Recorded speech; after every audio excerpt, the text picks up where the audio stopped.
morning guys. C5 extension nga pala tayo. Ayan na. Take off na tayo papuntang Cebu. 35 pesos din yan. Bayad natin dyan.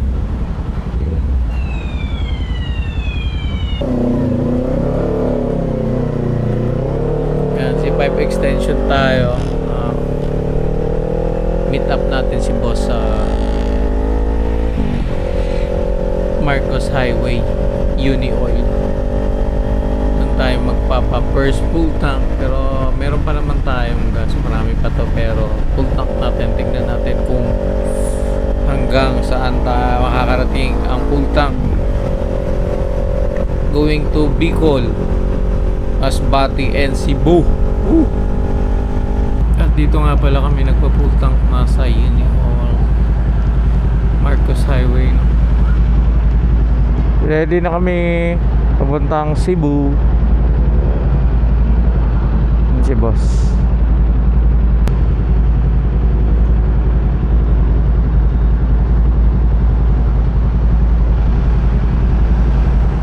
Babe, di mo na kita i-connect sa akin, ha?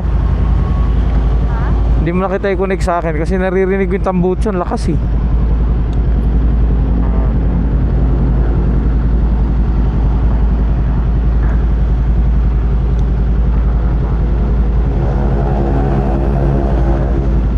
Kasi kagabi tinesting ko boss, wala eh. Okay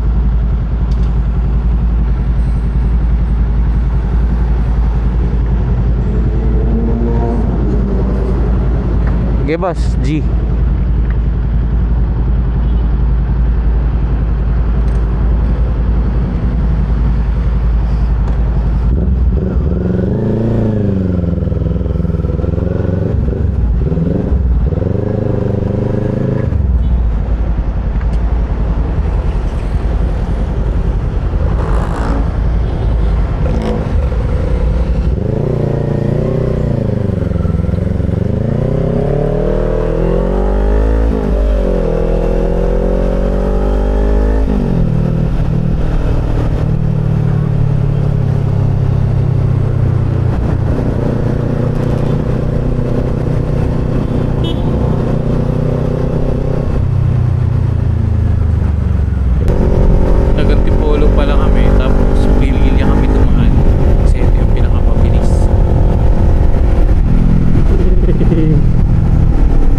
Daily bean.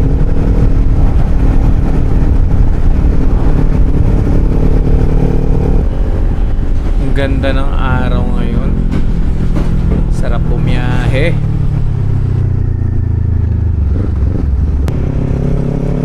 Ganda naman noon. Backing muna tayo mga sir.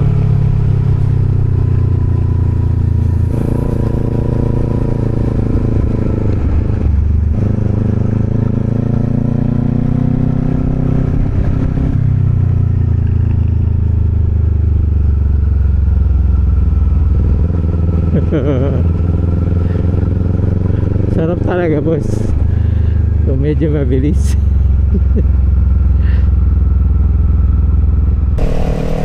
Ganda pa rin dito. Ganda rin ang kalsada dito na sarap bumaking-banking sana. Kaso lang bagal lang din talaga yung masasakyan dito dahil sa lubak-lubak eh. Kaya may parte talaga na puro lubak. Sige mo, sa vertic muna tayo. Thank you po, pa-vertic muna. Sarap naman. Mamaya makabirit na siguro tayo. Ay, chill ride muna. Tapupogi lang muna tayo dito kasi nga yung mga lubak-lubak.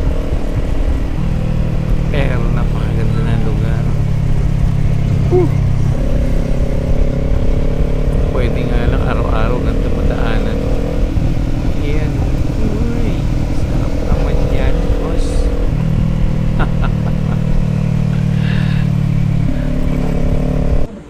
Almusal muna tayo para tuloy-tuloy na sa biyahe, no? Tanghalian ng kasunod. Mga alas 7 pa lang dito eh. At ito na nga, papuntang Kabinti na tayo. Medyo konti na lang yung mga sasakyan dito, pero dapat ingat pa rin kayo pag dumaan kayo dito kasi nga may mga lubak-lubak din. Banking muna natin yan, boss. At ayun na nga, ingat din kayo dito pag dito kayo dumaan sa Kabinti na ito. Napakaganda ng kalsada. Kaso lang, siyempre pagka medyo maliit yung gulong nito, kung naka-scooter kayo, mas maganda ang gulong. Ingat. Woo! Ganda dito. Sarap pag ganitong takbuhan, no? Pag dito kayo dumaan, promise. Uy, sarap naman yan. Alalalan, lalim pa rin dito. Alalalan. Ay, nako. Ingay ng kadina ko. Manalo dito. Promise pag dito kayo dumaan, kasi sulit. Medyo ingat nga lang talaga kasi yung ibang parte ng kalsada ay lubak-lubak din o hindi na pantay yung mga asfalto niya. Kita niyo yung mga twisties na yan, oh. Sarap. Tignan niyo to, oh. Ganyan, pero ingat lang po talaga kasi may mga makakasalubong din kayo dito. Ay nako, sarap ulitin ito, boss. Boss, ulitin natin to, sarap niya, no? Ikaw nagdadrive nito, boss. Day 4 yan.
Yung mga dinaanan natin twisties na yun dito yun sa Kabinti. Yan, nasa bayan na nga pala tayo ng Kabinti, no? Ganda ng daan dito mga sir. Pag napadaan kayo dito, sulit na sulit talaga.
Road widening din pala talaga dito. Louisiana. Yan, kaya yung Via Rosary na yan, no? Syalan din kaya yan, di ko alam.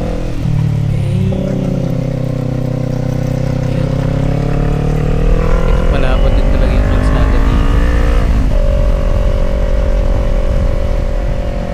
Magkakadugtong ko sila eh, dire-diretso lang.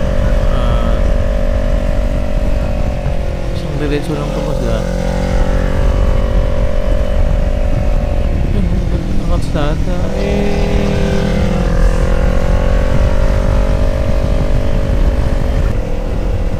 sarap, panalo boy. Takbong mahinahon lang muna tayo. Bayan ng Tayapas na pala to. Parang kanina lang layo pa natin dito, pero malayo pa rin talaga pupuntahan natin. Wala pa tayo sa kalahati, man. So takbong pogi muna. Yun, kaliwa yata tayo boss, diba? Ang kaliwa nga.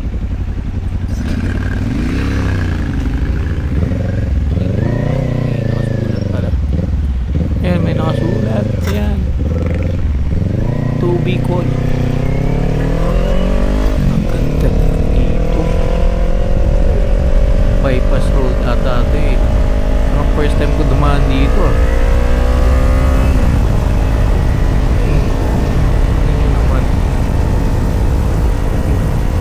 mauban pala to. Hindi diretso mo. Ito grabe. Nakikita nyo lang yan kung nandito lang kayo. Ganda. Lalo na dun pa to.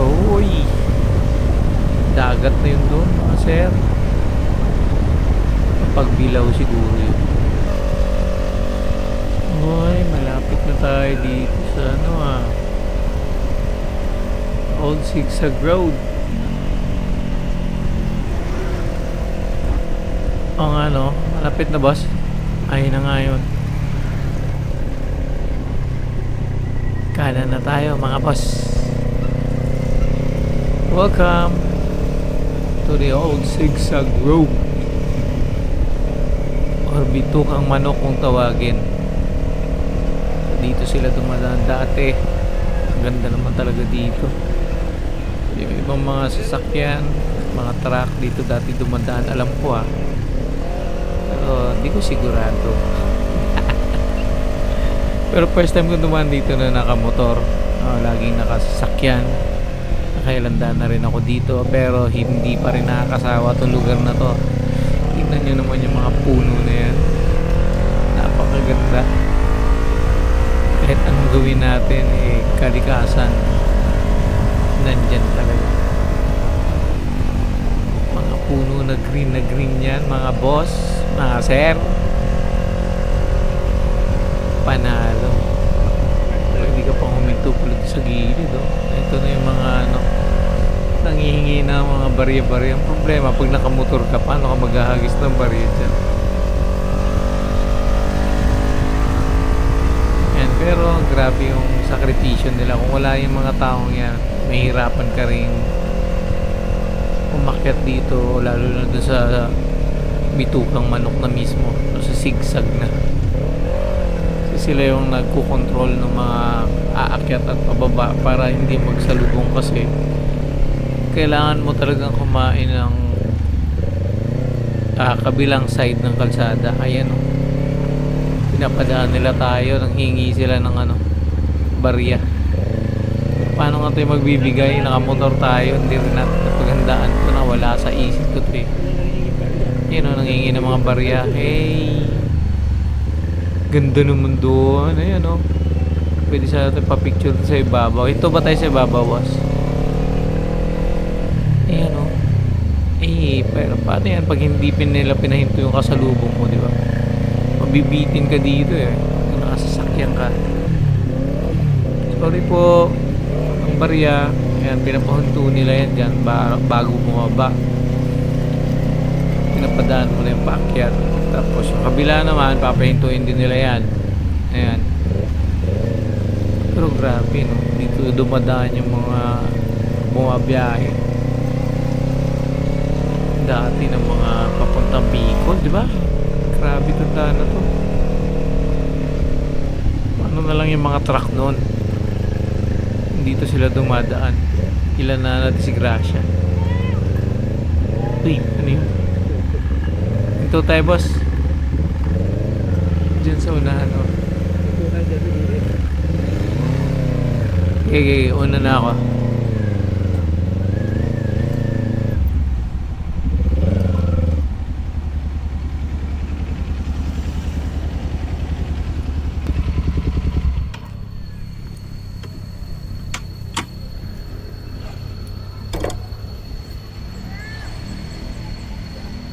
Ikaw gusto mo bumaba doon? Baka gusto mo akong padaanin. Ha? Ha? Baka gusto mo akong padaanin.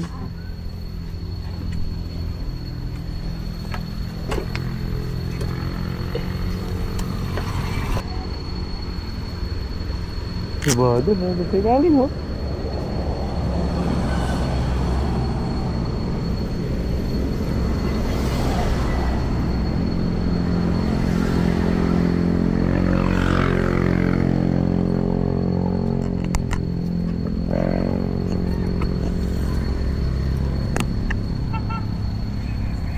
Record tayo dyan.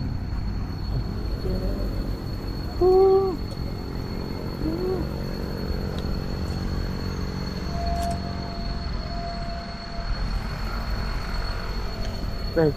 Kumain ka. Okay. Ha?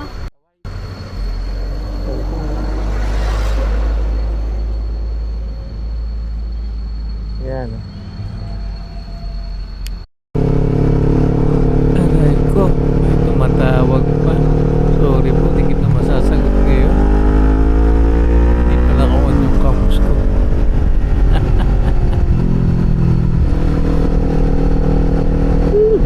Pero grabe, ganda pa rin talaga dito eh. No? Yan. Hindi na-preserve din talaga nila to. No?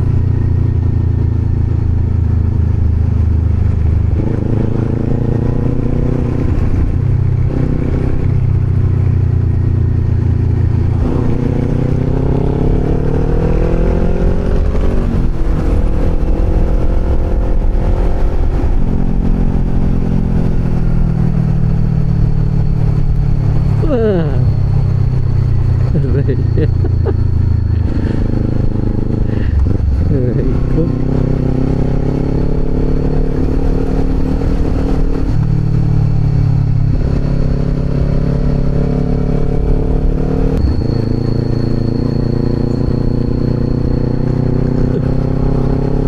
Maganda pala talaga dumaan doon sa backdoor, no? Kasi diretso kong atimunan na kaagad yung ano mo eh. Dito na kaagad malapit ang lusot mo eh.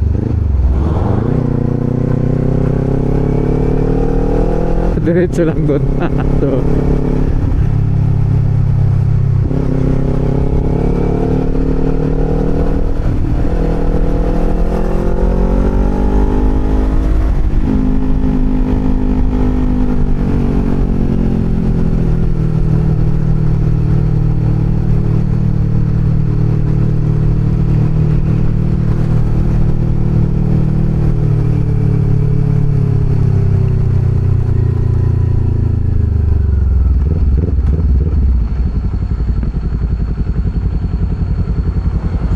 siko to masyado. G, G, G. G na daw po sabi. Ayan na. So dito makikita nyo kung gaano to ka-siko, no? Kailangan mo talagang kumain ng kabilang line dito. Kasi sobrang siko yan. Lalo na kung halimbawa loaded ka or malaking sasakyan ka. Hindi pa pwedeng magkasalubong kayo doon. Talagang merong madidisgrasya sa inyo kung halimbawa wala yung mga nagbabantay na yan. Napakalaking tulong po talaga nila dito sa Zigzag Road.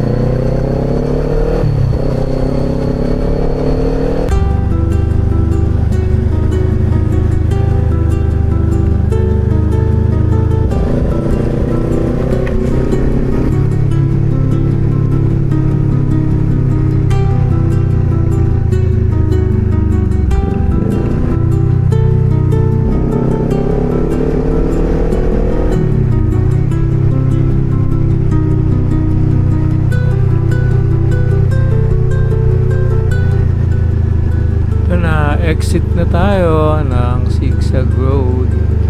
So yung kaliwa natin is yung diversion road. And then yung kanan patinachong Bicol na ulit yan. So dito na mag-uumpisa ulit ang ating mga lubak-lubak. And tignan natin kung ramdam na Z4 to.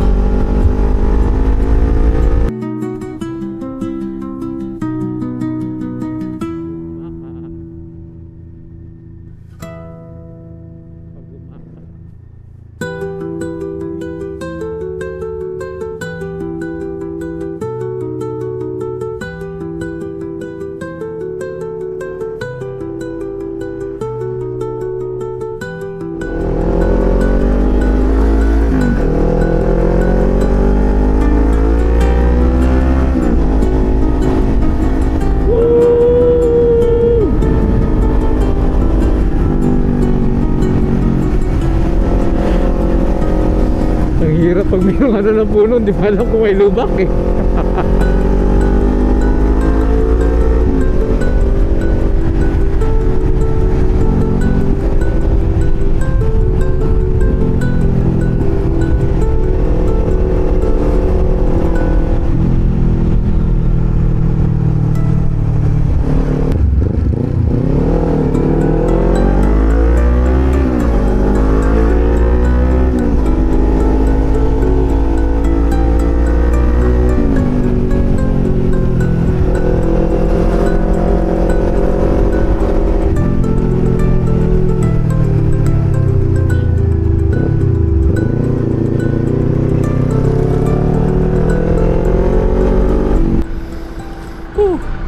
Hinto muna kami dito sa Gita.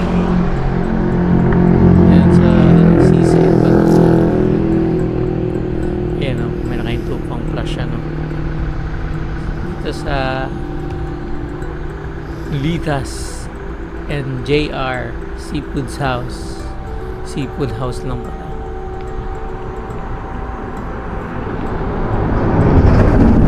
Alian mo na bago, dire-diretso na ulit.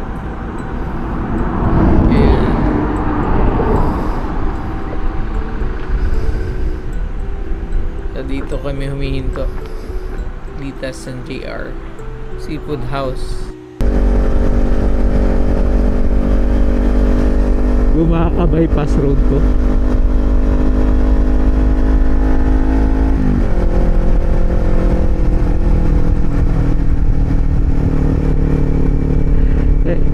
Ano yan? Chill ride ka lang, boss? Chill ride.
Grabe, ganda naman dito. Ano yung view na yun, no?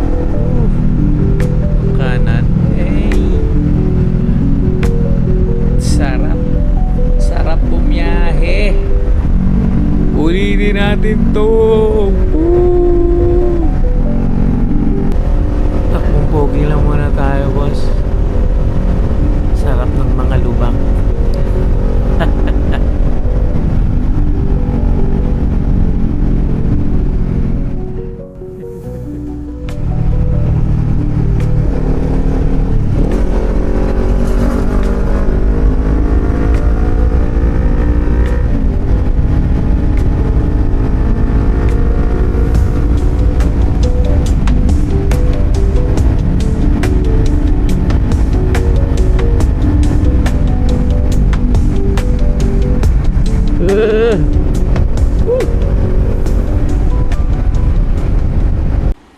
Sipukot na tayo, Sipukot na. Yung kaliwa doon is papunta Sipukot. Dito naman sa kanan is Panaga. Naga tayo. Sipukot.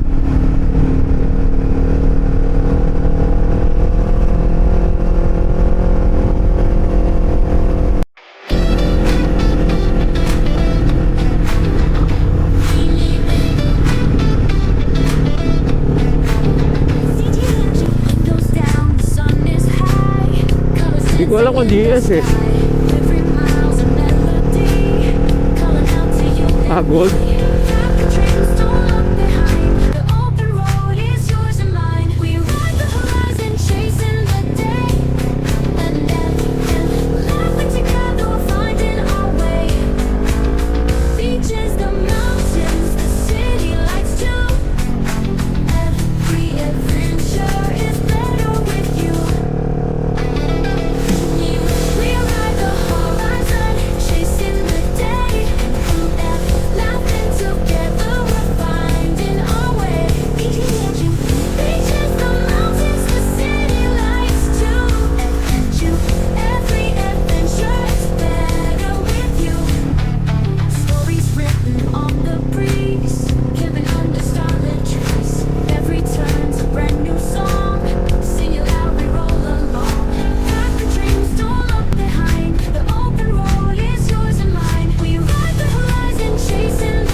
Welcome to Albay.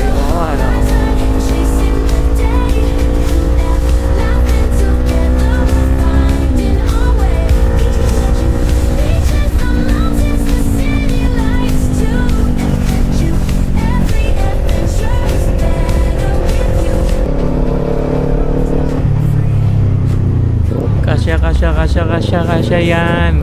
Boss, kasya. Simple no.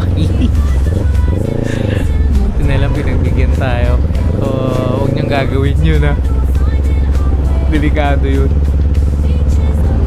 G.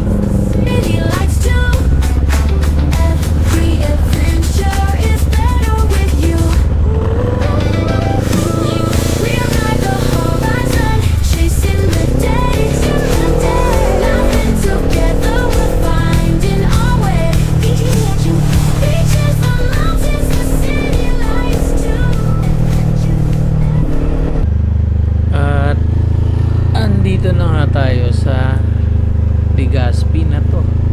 Yan yung nakikita nyo mga ilo-ilo dyan sa kadiwa ko. Legazpi na yan mga sir. Sa wakas makarating din. Grabe, nakapagod din pala. Nakailang hinto din kami.